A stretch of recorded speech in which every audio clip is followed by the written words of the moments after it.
Bonjour, nous sommes vendredi, c'est l'heure de Médiasphère, la revue de presse de la rédaction. Très heureuse de vous retrouver sur 8 Mont-Blanc. Cette semaine, j'ai le plaisir d'être avec Pauline Courceau sur ce plateau. Bonjour. Bonjour Fanette. On commence avec la femme de la semaine. Et quelle femme, 4 ans après son titre à Schlaming, Tessa Worley est devenue championne du monde de géants. Peut-on lire dans la tribune de Genève de ce vendredi, la puce du Grand Bornand, malgré sa petite taille, dompte les géants. Fin de citation. La journée a été assez folle pour la Bornandine, indiquent nos confrères de France Bleu, Pays de Savoie. La course, le podium, le tourbillon médiatique avec toujours le sourire. Interview et direct se sont enchaînés toute la soirée pour la jeune femme qui a lâché un « je vais dormir comme un bébé » avant de repartir dans son hôtel. Il est 22h15, la fin donc d'une longue et belle journée. Et dans ce tourbillon, Tessa Worley, très présente sur les réseaux sociaux, a eu le temps de poster un petit tweet, vous le voyez, pour remercier ses fans. Et puisqu'on parle de Twitter, c'est l'heure de l'actu connectée avec vous, Pauline.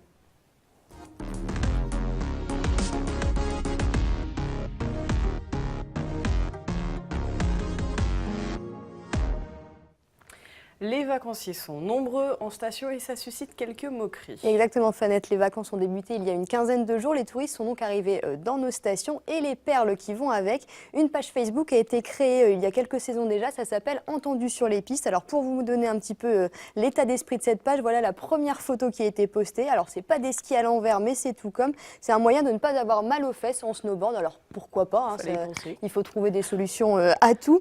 Et puis nos confrères du Parisien ont d'ailleurs même fait un article, ils en ont répertorié quelques petites phrases assez drôles. Fanette, je vous en propose quelques-unes.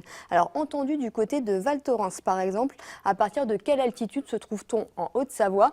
Eh bien, pour répondre à la question de ce vacancier, quand on quitte la Savoie, l'Isère ou n'importe quel autre département, on se trouve en Haute-Savoie, peu importe l'altitude.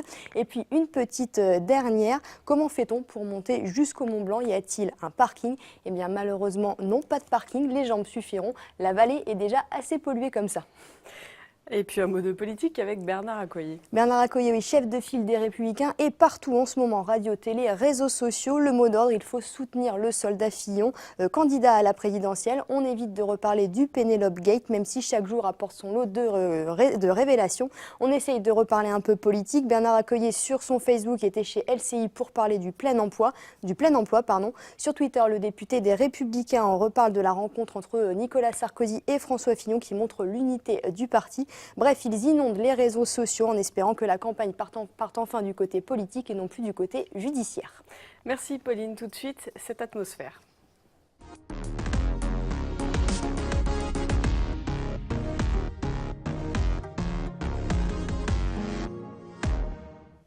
Et Fanette, le premier hashtag nous en met à l'autre bout du monde.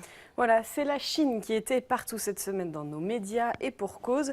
Élus de la région, entreprises et professionnels se sont rendus au salon Alpitech China qui se déroule cette semaine à Pékin. L'occasion de tweeter pour le président de la région, Laurent Wauquiez. Rhône-Alpes-Auvergne entend bien signer le plus de contrats possible à l'occasion des Jeux Olympiques qui se dérouleront en Chine en 2022. Plus globalement, on peut lire dans la Vie Nouvelle cette semaine que 200 stations sont déjà ouvertes en Chine, un chiffre qui devrait exploser d'ici 2030. Et justement, la PME savoyarde MMD tire son épingle du jeu. C'est à lire sur le site de Capital. L'entreprise a profité de sa visite à Pékin pour signer un juteux contrat de 110 millions d'euros, une signature historique pour la construction d'une toute nouvelle station de ski qui sera située au nord-ouest de Pékin. Son action en bourse a explosé, vous le voyez. Et puis le deuxième hashtag, lui, est plutôt polémique. Voilà, c'est un bras de fer. Si les relations sont au beau fixe avec la Chine, ce n'est pas forcément le cas avec Genève. Nos voisins ont entamé un véritable bras de fer donc, concernant la centrale nucléaire du Bugey. C'est l'une des plus anciennes de France. Nos confrères du Dauphiné libéré ont révélé ce jeudi que la ville de Genève avait saisi la Commission européenne. Les Genevois estiment que l'autorité de sûreté nucléaire ne peut pas juger en toute indépendance de la fiabilité de la centrale. Elle est en effet financée par l'État français, cette agence. Il y a un an, c'est le canton de Genève, vous vous en souvenez, qui portait plainte contre X pour mise en danger d'autrui. Et puis parallèlement, la Tribune de Genève nous indique que suite à la mise à jour d'un accord datant de 1989, la France informera directement le canton de Genève en cas d'accident à la centrale du Bugey. Peut-être ça permettra de calmer un petit peu le jeu. Et puis, n'en déplaise aux Suisses qui souhaitaient la voir fermée, la vieille dame a connu d'importants travaux de maintenance et de mise aux normes. L'Écho de l'Ain tire le bilan de l'année 2016 de la centrale. La production a été un peu moins forte l'an dernier. Elle a produit 4% de la production nucléaire française contre 6% habituellement. Et enfin, que se cache-t-il derrière le dernier hashtag crapaud? Eh oui, ça vous fait sourire et pourtant c'est important. C'est-à-dire dans Éco-Savoie-Mont-Blanc, cette semaine toujours, les crapauds du bout du lac d'Annecy ont du mal à se reproduire. Ils sont en fait attirés pour batifoler dans les marais de la réserve du bout du lac et ils sont amenés à traverser la fréquentée route départementale 909. Ils sont donc nombreux à se faire écraser. Pour éviter ce drame, depuis 16 ans, à chaque printemps, le Conservatoire des espaces naturels organise des traversées tous les matins en bloquant les crapauds avec des filets et des seaux. Et c'est ensuite une vingtaine de bénévoles qui participent à la traversée des crapauds en toute sécurité. Et Pauline, si ça vous intéresse, sachez que le public est accueilli tous les mercredis matins pour participer à cette traversée. Ça peut permettre de peut-être trouver son prince charmant finalement. Peut-être, je vous le souhaite. En attendant, vous nous proposez vos tops et flops, comme chaque semaine. Et on commence avec les flops et Laurent Wauquiez qui fait encore grincer des dents. Et oui, il fait beaucoup parler de lui en ce moment, le président de la région. Et c'est nos confrères de France Bleu qui se posent cette question. Le président de notre région favorise-t-il certains départements? C'est en tout cas ce qu'affirment certains élus régionaux de l'opposition. Pour exemple, 15 millions d'euros, c'est la somme accordée au Puy-en-Velay, le chef-lieu de Haute-Loire, le Puy-en-Velay, le fief de Laurent Wauquiez qui a été maire pendant 8 ans. Et 15 millions d'euros, eh bien, c'est 3 fois plus que ce qu'ont perçu en aide et subventions d'autres villes qui ont à peu près la même taille. Laurent Wauquiez s'est défendu, lui, en disant que il fallait aider les territoires les plus en difficulté.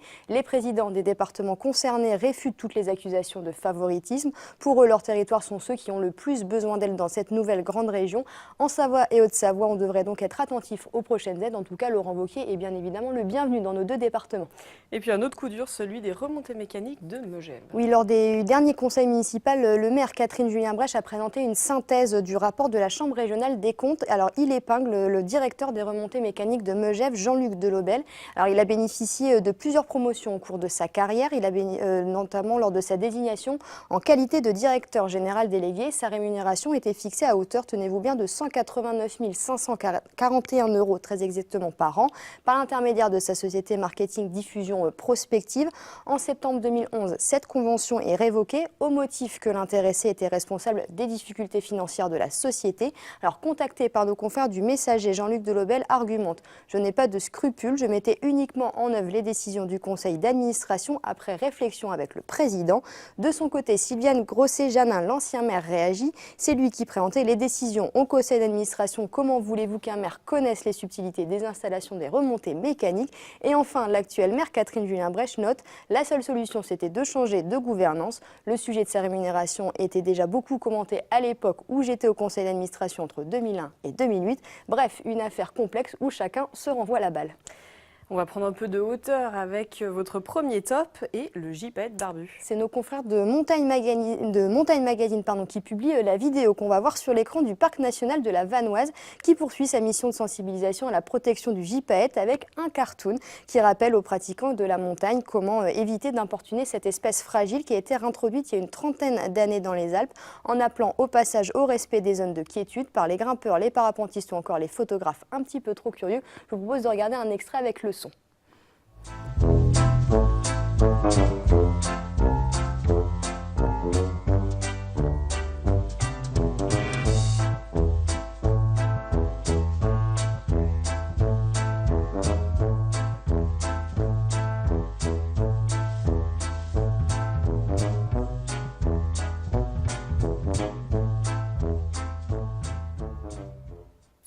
Voilà une vidéo un petit peu rigolote pour sensibiliser tout le monde. Et d'ailleurs, les 5 couples reproducteurs sont en ce moment en train de couver dans le parc de la Vanoise. Un dernier top avec notre champ gastronomique qui va s'élargir. C'est le Dauphiné Libéré qui nous sort cet article. Quand on parle nourriture suisse, Fanette, on pense plutôt bien évidemment au fromage ou au chocolat. Et bien bientôt, ce sera peut-être possible de déguster des vers de farine, du grillon domestique ou encore des criquets migrateurs. Le Conseil fédéral a décidé d'autoriser la vente de ces insectes pour la consommation dès le 1er mai prochain. La grande distribution et les petits producteurs sont sur le coup. D'ailleurs, une des chaînes de grande surface du pays a ainsi annoncé son intention de préparer des hamburgers aux insectes. Et oui, ça va être possible. possible. Et les petits producteurs s'organisent également. Ils ne seront pas prêts au 1er mai, mais pas loin, en tout cas, d'ici la fin de l'année. Alors Fanette, apparemment, il faut franchir la barrière culturelle. Ensuite, c'est le goût qui fait tout. À essayer peut-être. Ça fait pas très envie. On jette un coup d'œil au dessin de la semaine pour continuer.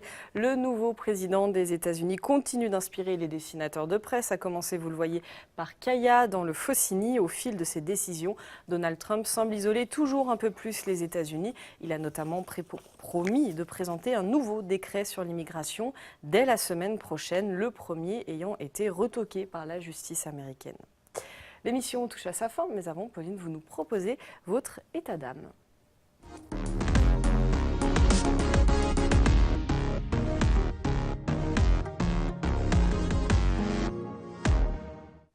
Et le début de semaine, Fanette, a été marqué bien évidemment par cette avalanche mortelle du côté de Tignes. 4 morts, dont un moniteur ESF de la station. Alors évidemment, ça a fait les titres régionaux, mais aussi nationaux, d'autant plus durant cette période de vacances scolaires.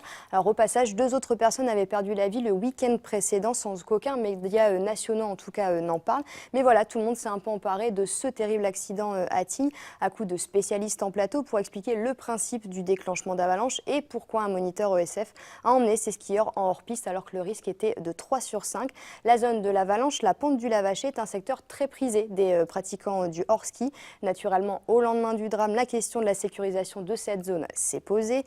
J'ai perdu ma ligne. Naturellement, oui, mais impossible de ne sécuriser une piste hors-piste, sinon ça devient une piste tout simplement. Tous possédaient un narval, l'alerte a été donnée immédiatement. Toute la station s'est arrêtée pour aller tout simplement porter secours, mais cela n'a malheureusement pas suffi. L'avalanche était de grande ampleur, le manteau neigeux instable alors que les températures sont élevées, même en altitude. Un drame qui rappelle tout simplement que la montagne reste un milieu hostile, qu'il est impossible de maîtriser et de prévoir, et que malgré toutes les précautions possibles, c'est aux risques et périls des skieurs de s'aventurer dans le chemin du hors-piste. Si la montagne a décidé malheureusement d'être meurtrière, personne ne pourra l'en empêcher. Merci Pauline. Et puisqu'on en parle, un petit conseil de lecture ou de relecture avant de se quitter. Leur série de Montagne Magazine consacrée à la neige et aux avalanches. Il n'est plus à vendre en kiosque, mais vous pouvez le commander en ligne. On y trouve tout un tas d'idées reçues, d'interviews, de conseils pratiques et d'explications pour mieux comprendre le phénomène des avalanches. C'est instructif pour profiter de la montagne et des vacances en toute sécurité. Merci Pauline. C'était Médiasphère, la revue de presse de la rédaction. On se retrouve la semaine prochaine pour une nouvelle petite sélection de ce qu'il y a à voir, à lire dans la presse. Passez un très bon week-end.